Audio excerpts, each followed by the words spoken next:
Eh bien, bonjour à toutes et à tous. Nous sommes ravis de vous retrouver pour ce dernier temps d'échange pour l'événement de la Nouvelle Donne de la CSTI organisé par l'AMSTI. Je serai donc cet après-midi accompagné par Alexandrine Maviel-Sonnet, directrice de l'AMSTI. Coucou Alexandrine. Bonjour. Et puis donc moi-même, Guillaume Desbrosses, président de l'AMSTI. Alors, comme je vous le disais, c'est la fin de cet événement-là. Nous arrivons en bout de course. J'espère que la semaine a été dense pour vous et que c'était intéressant. On a fait un choix avec l'équipe de l'AMSTI de proposer cet événement en distanciel, bien évidemment à cause de cette crise sanitaire qui nous occupe depuis de trop nombreux mois. C'était complexe, c'est la première fois que l'AMSTI organisait un événement de ce type-là et il résonne avec la Nuit des chercheurs la semaine dernière qui était entièrement en numérique, des événements portés par l'Excite également. Donc l'AMSTI aussi a basculé dans le monde du numérique un peu contraint. J'espère que ça a correspondu à ce que vous attendez. On a essayé de pousser les curseurs au maximum pour avoir le plus d'interactions possible, des sujets qui vous intéressent, qu'on a pu glaner dans les territoires, en étant conscient bien évidemment que la convivialité, qui est une valeur chère portée par l'AMSTI, qu'on aime bien retrouver dans nos congrès, c'était compliqué de l'avoir. Donc voilà, on ne peut pas tout avoir, mais il y a aussi des points positifs comme la possibilité à plein de gens d'avoir participé, puisque vous avez été nombreux, et il y a des gens qui n'ont pas forcément l'habitude de venir au congrès. Donc encore une fois, je suis ravi de vous retrouver.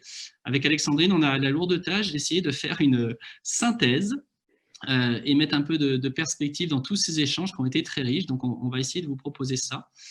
Et je laisse la parole à Alexandrine pour une petite surprise.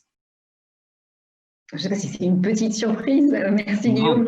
On a essayé de préparer une petite vidéo de tout ce qui s'est passé dans la semaine parce qu'effectivement, on sait qu'il y avait beaucoup de rendez-vous et que la plupart d'entre vous n'ont pas pu suivre les 2 rendez-vous quotidiens. Donc, on a fait un petit montage et c'est surtout l'occasion pour moi d'avoir un remerciement énorme pour l'équipe qui a monté tout ça jusqu'à il y a à peu près 10 minutes. Donc, merci.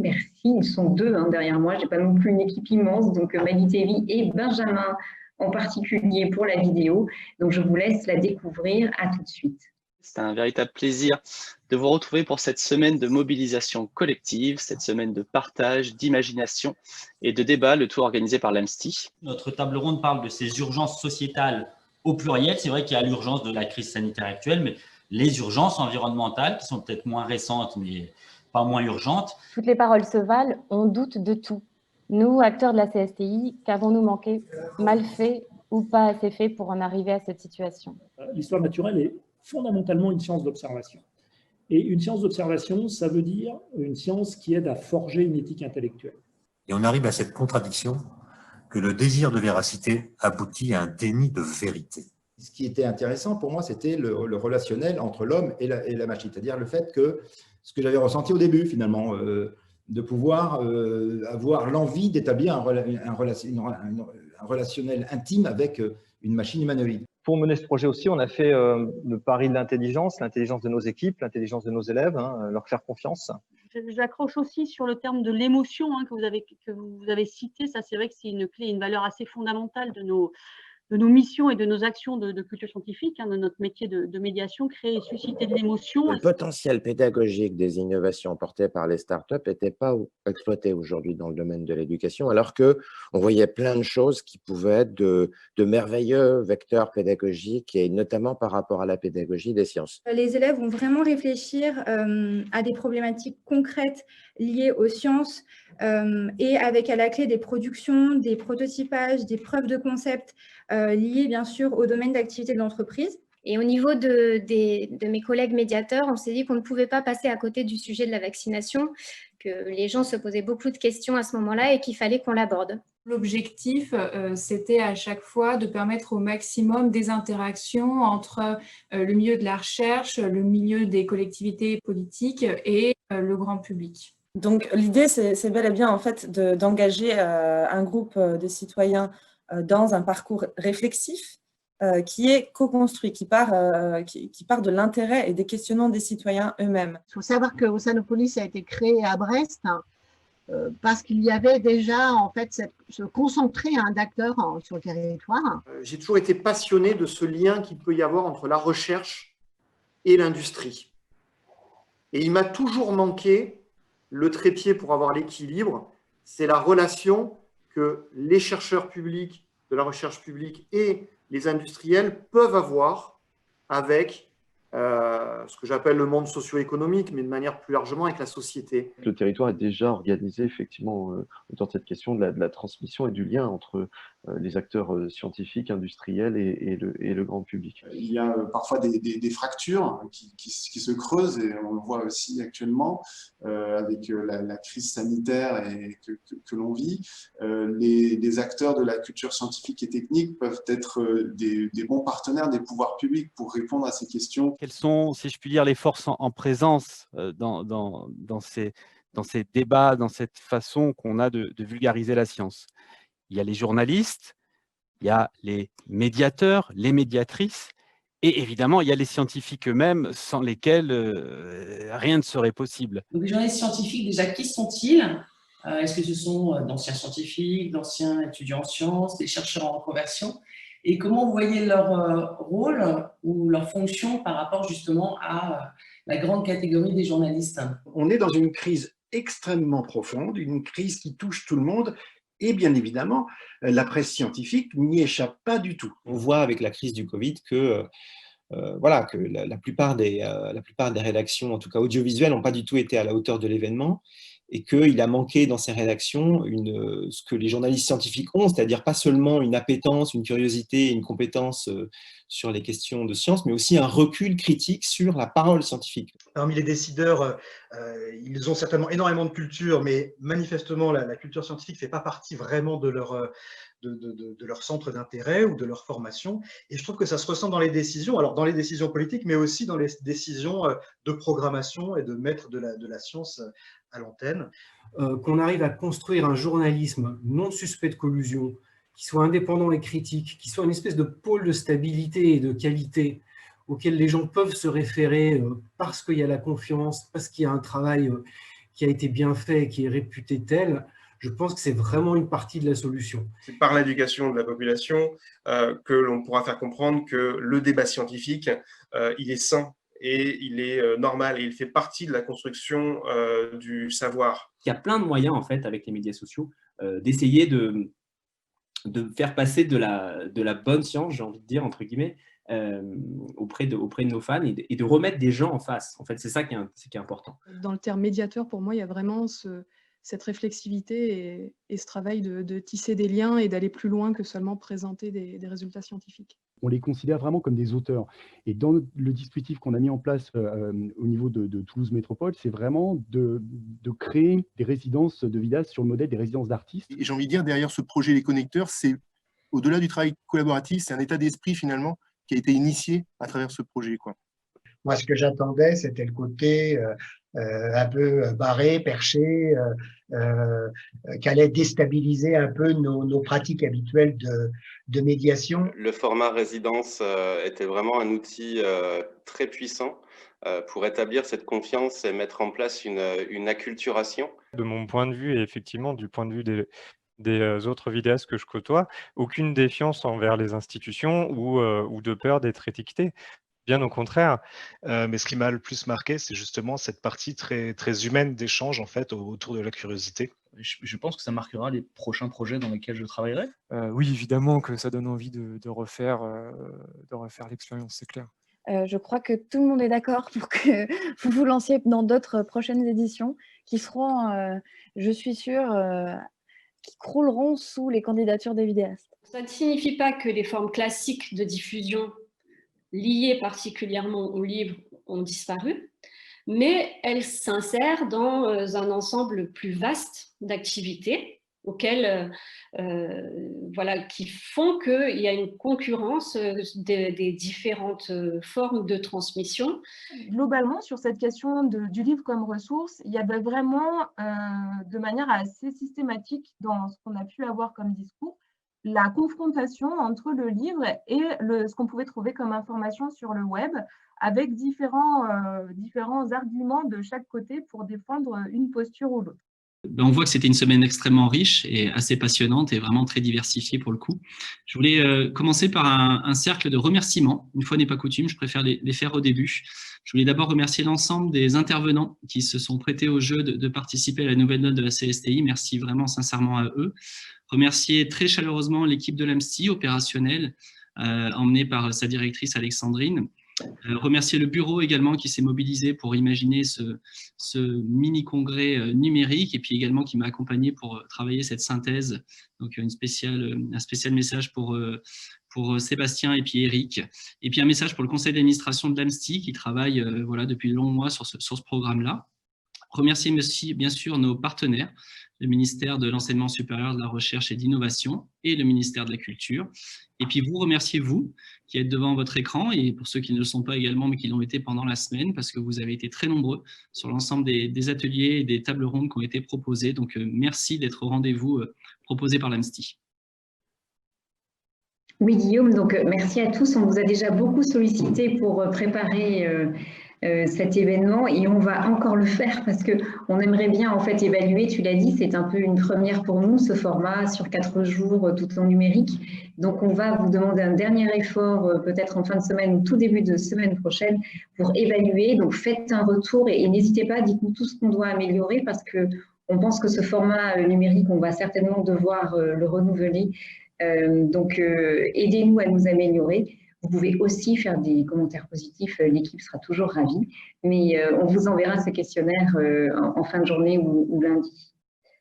On a aussi une autre surprise en fait à partager avec vous. Donc Olivier Lascar qui a animé, pour ceux qui ont suivi, la table ronde Sciences et Médias, a été très inspiré par finalement tous nos rendez-vous de la semaine et on va peut-être commencer cette conclusion avec un des dessins qu'il nous a fait passer pour illustrer la première table ronde dont tu vas nous parler Guillaume, qui était autour des, voilà, je pense qu'on le voit à l'écran, les réalités de la science et les urgences sociétales. Voilà ce que ça a inspiré à Olivier Lascar.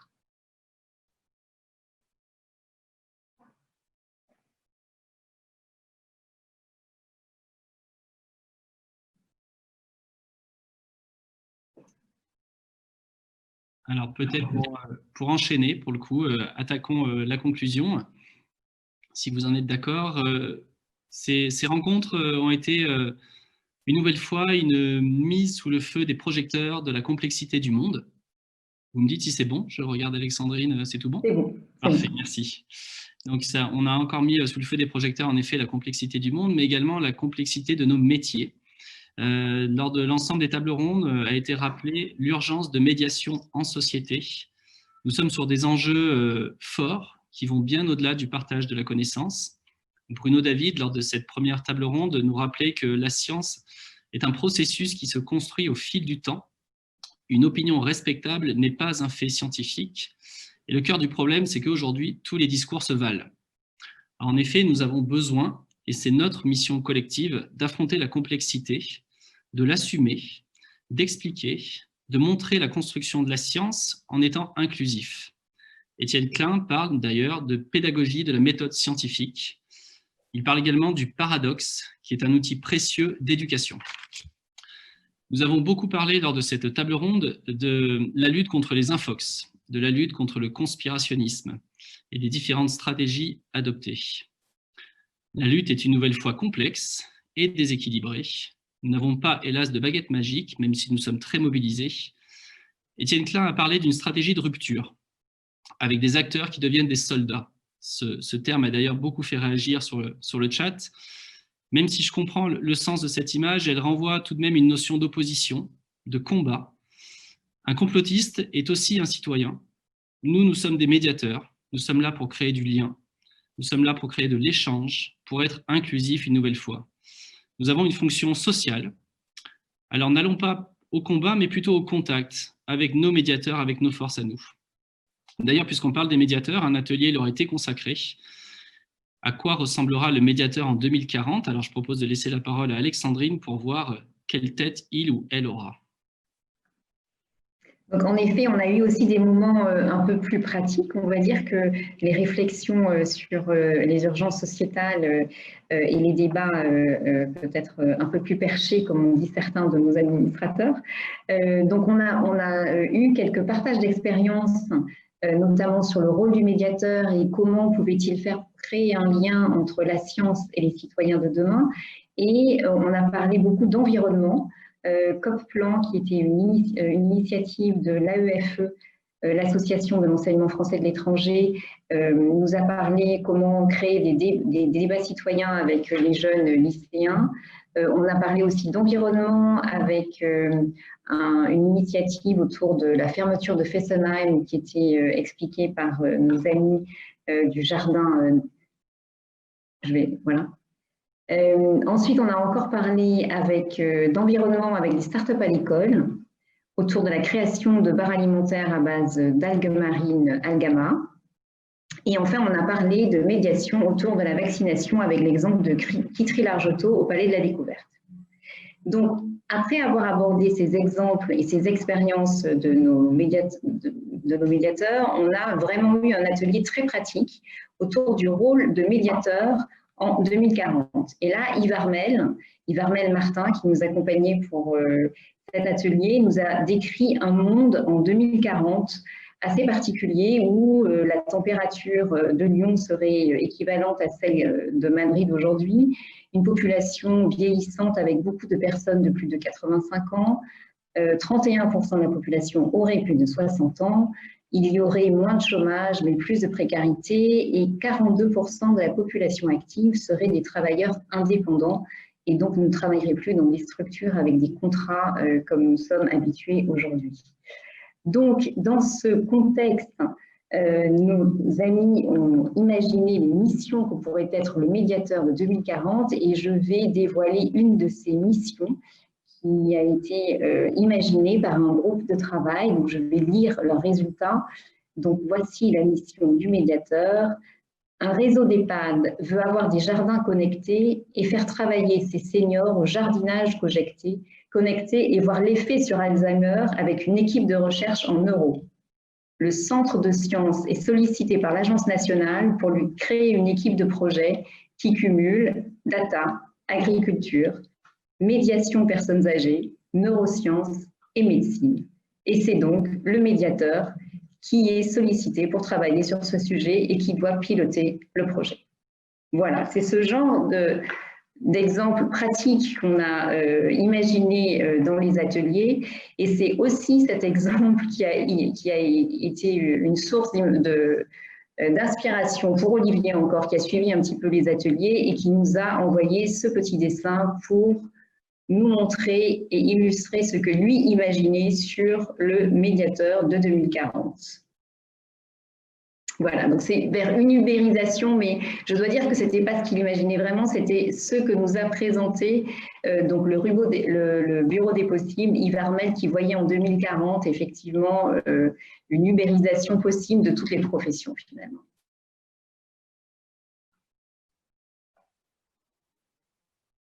Voilà, je te laisse enchaîner sur les autres tables rondes. Alors oui, en effet, donc sur ce dessin assez sympathique, on a enchaîné sur une autre table ronde, donc celle, je vais inverser un peu avec celle sciences et médias, une table ronde qui était très attendue par pas mal de monde. Cette table ronde nous a rappelé en fait la crise que traversent les médias depuis de nombreuses années. Yves Siama notamment pointait le manque de journalistes scientifiques dans les grandes éditions et dans les grands médias de masse.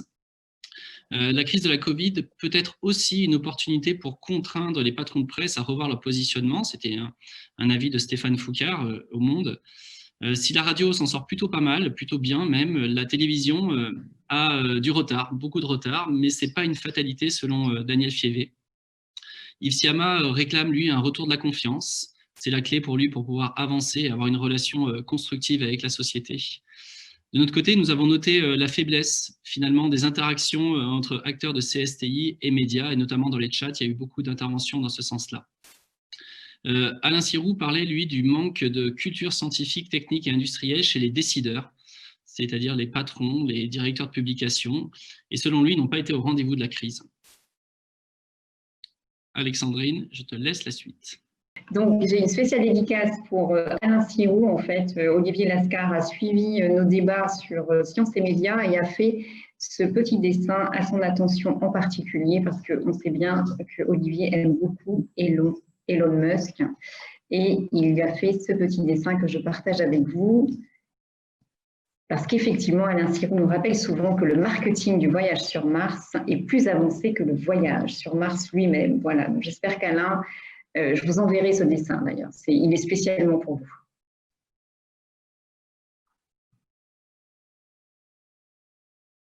J'ai mon futur fond d'écran d'ordinateur.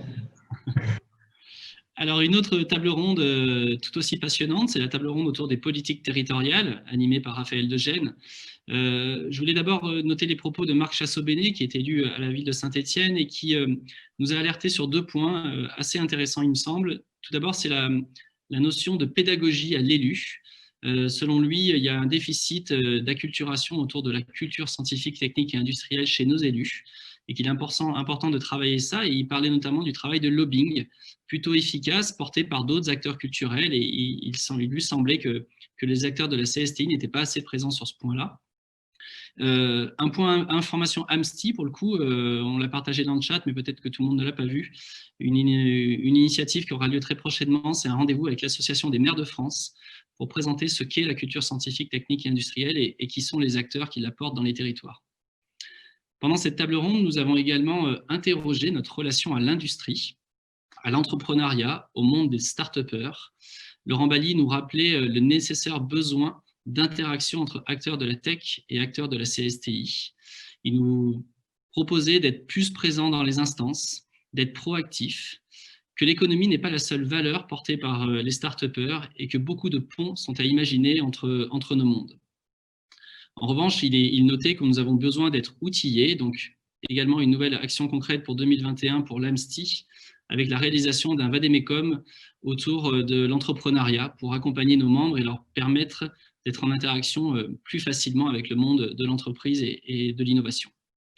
Enfin, la culture scientifique n'est pas dans une case, elle infuse et elle s'enrichit des autres domaines. Ce sont les propos de Céline Niré dans cette même table ronde, qui amènent d'autres questions que je vous soumets, comme par exemple comment éviter que nos médiateurs parlent uniquement à des médiateurs, comment éviter que des youtubeurs s'entretiennent uniquement avec des youtubeurs, comment éviter que des journalistes s'entretiennent uniquement avec des journalistes ou des industriels ou des bibliothécaires. Nous avons besoin de décloisonnement, une valeur qui nous est très chère. L'exemple des projets des connecteurs est un formidable exemple d'un projet initié par l'AMSTI et qui permet de créer du lien entre des acteurs de culture scientifique dits traditionnels, même si je n'aime pas ce mot-là, avec des jeunes vidéastes, pas forcément d'ailleurs tous jeunes d'ailleurs, mais qui permet une interaction forte. Marion Sobourdi également noté le projet intéressant entre chercheurs et journalistes porté par les GSPI. Un des enjeux majeurs, il me semble, c'est le dialogue entre communautés. Pour être efficace auprès des publics, nous avons besoin d'échanges. Nous avons des intérêts communs à partager, c'est essentiel, et nous devons lutter contre le cadre de l'entre-soi. Alors Alexandrine, je te laisse la parole pour un deuxième point sur les ateliers autour de l'impact et du livre. Donc on a eu effectivement plusieurs ateliers très concrets et je vois dans le chat quelques regrets parce qu'effectivement on a été obligé de limiter le nombre de participants à ces ateliers, mais sinon l'atelier n'est pas gérable au-delà de 40 personnes et comme on a eu beaucoup de succès, on n'a pu faire que 2 ateliers dans chaque thème, donc on essaiera de voir si on peut en faire plus pour une prochaine édition, pourquoi pas. Mais donc l'atelier concernant l'impact social a été extrêmement intéressant et enrichissant. Donc on a parlé des impacts et on a essayé de réfléchir à comment pour évaluer les actions du médiateur en réfléchissant à toutes les formes d'impact. Donc il y a des impacts choisis, des impacts inattendus, des impacts directs, indirects, des impacts positifs, mais aussi des impacts négatifs. Et donc, on a pris l'exemple de quelques actions concrètes et on a essayé de voir comment on pouvait en mesurer l'impact sociétal en utilisant les objectifs de développement durable. Donc moi, celui dont j'ai suivi plus particulièrement le travail s'intéressait à la réduction des inégalités sociétales. Et donc, je vais rapidement à la conclusion, mais le groupe de travail a travaillé quand même 1h30 sur la question, mais j'ai trouvé intéressante leur idée de dire que finalement, si plus de personnes participaient au projet de sciences participatives, eh bien, ça voulait dire que le médiateur avait joué son rôle parce qu'il avait bien expliqué l'enjeu et l'importance de la science, Il avait aussi expliqué comment fonctionne et quelle est la procédure et comment sont les process dans la démarche scientifique.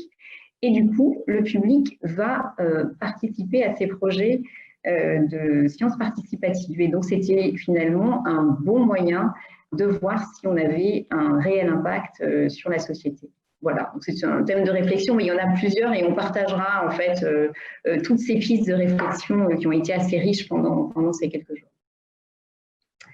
Concernant le livre, effectivement, on en as parlé aussi. Alors le livre, c'était un peu ce matin et donc le recul, on l'a peut-être pas, mais en tout cas, ce qu'on a retenu de cette étude sur le livre qui a été menée en 2020, c'est que finalement, les médiateurs utilisent le livre plutôt comme une ressource de préparation lorsqu'ils réfléchissent à leur projet de médiation scientifique, ou alors comme une trace après la médiation, après leur travail de médiation, et qu'ils fournissent à leur public des idées de livres ou d'ouvrages à lire, mais qu'en fait, pendant la médiation elle-même, le livre était un peu inusité. Donc, on a pensé finalement que peut-être qu'il fallait créer à la suite de cette étude plutôt des groupes de travail pour voir comment faire des échanges de connaissances, de métiers, créer des liens entre les bibliothécaires et les médiateurs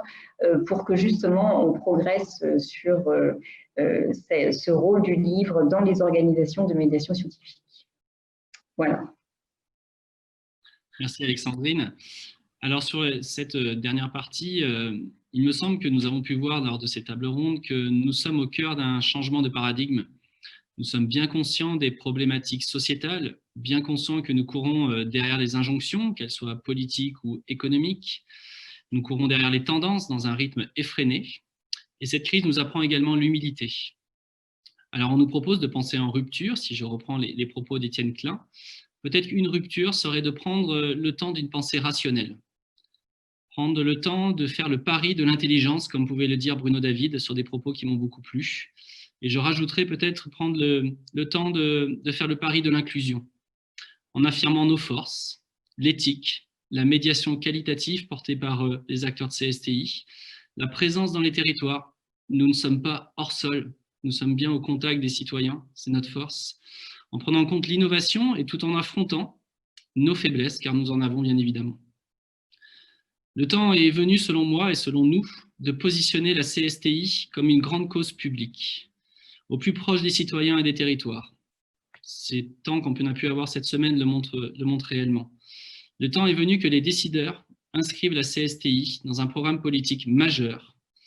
Et si 2021 était le temps d'une convention nationale citoyenne de la CSTI. Cette crise de la Covid révèle des comportements, exacerbe des positions, mais elle ouvre également des possibles.